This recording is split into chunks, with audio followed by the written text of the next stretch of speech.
In video 8, we'll cover a lot of topics including compound interest, effective annual yield, and the rule of 72. In the interest problems we've done so far, we've only talked about interest compounding annually, or once per year.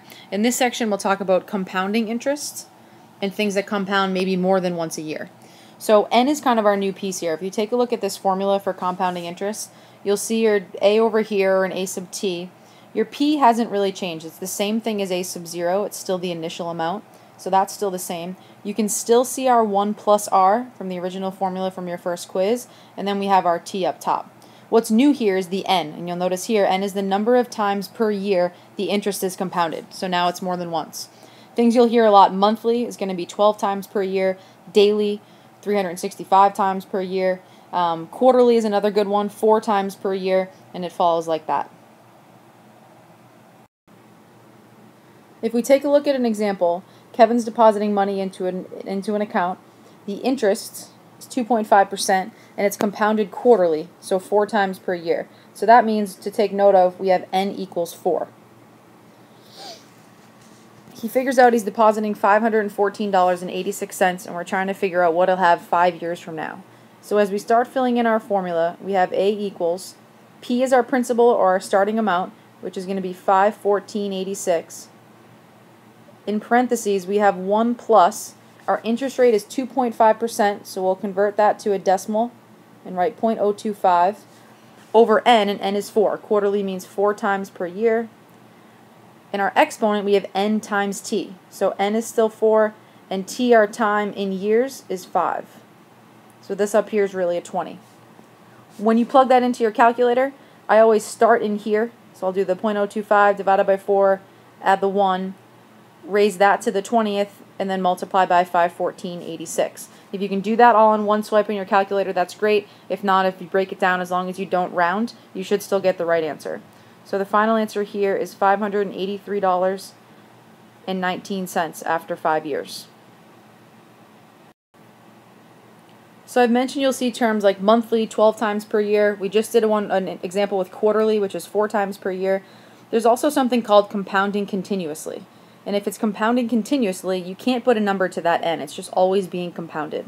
So the reason behind the formula we use for this is a little bit of calculus, so I'll only leave you with a little bit. If I just look at 1 plus 1 over n to the n, so I've kind of ignored the r and the t, and there's no p here, but if you take a look at that and you make n bigger and bigger and bigger and you just keep going, that ends up coming out to a number called e. And you probably heard of that hopefully last year in Algebra 2. E is 2.7 and change. You don't really need to know what the exact number is, but that's going to come up in our formula when you see the phrase compounding continuously. So here's the formula, and you only use this if you see the term compounding continuously, right? We can't put a number to our n because it's just always being compounding, so we use this one. There's the e that we mentioned, comes from that 1 plus 1 over n to the n. And the rest of the variables you already know. The a is still going to be your answer. That's your, or a of t, however you want to write it.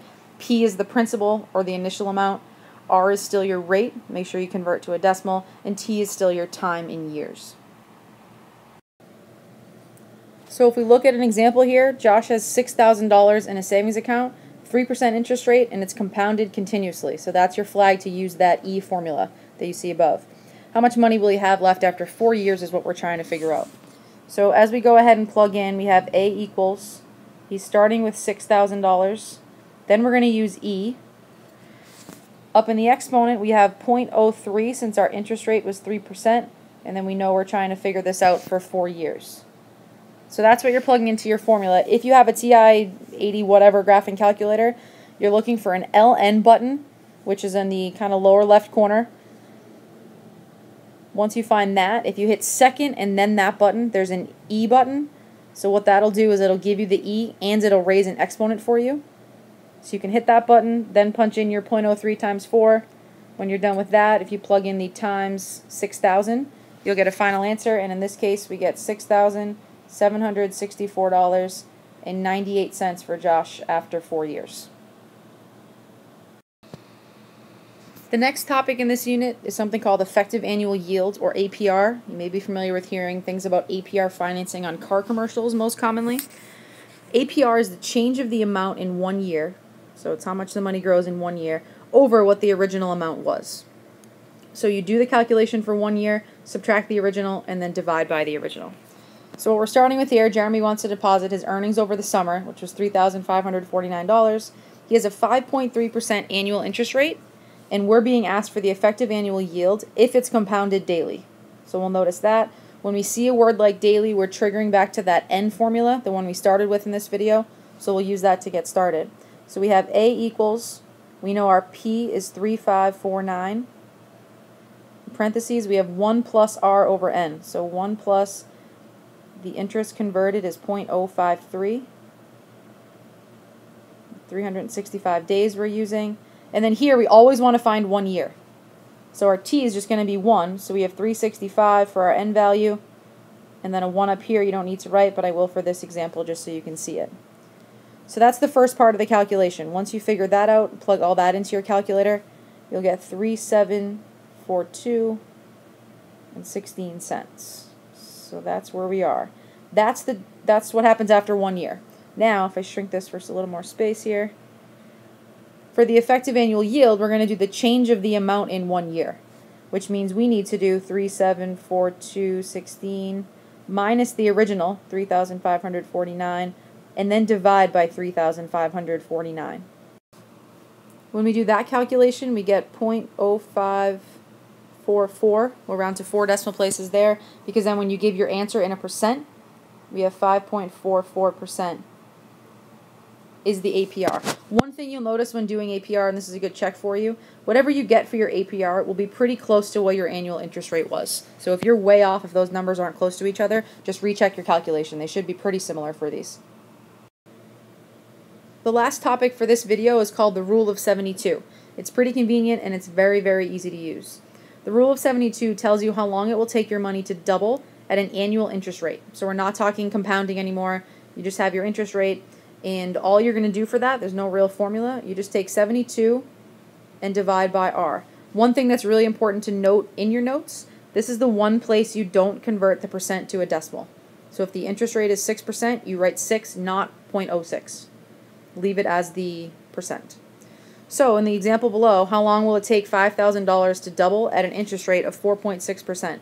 The 5,000 we don't really even care about. We know we have some sum of money.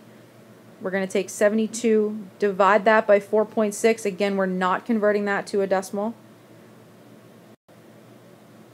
And that calculation gives me, 15. If I can get rid of that.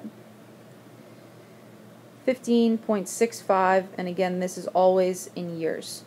So 15.65 years. So in this video, we talked about 4 things pretty briefly, but got a basic rundown on compounding interest when N is a fixed number, so monthly, daily, quarterly, things like that. We talked about compounding continuously when E comes in. We talked about effective annual yields and the Rule of 72. In your packet, you'll see problems that ask you to solve for different variables, just to kind of test your algebra a little bit more and solve for things differently. But that's a wrap on video 8.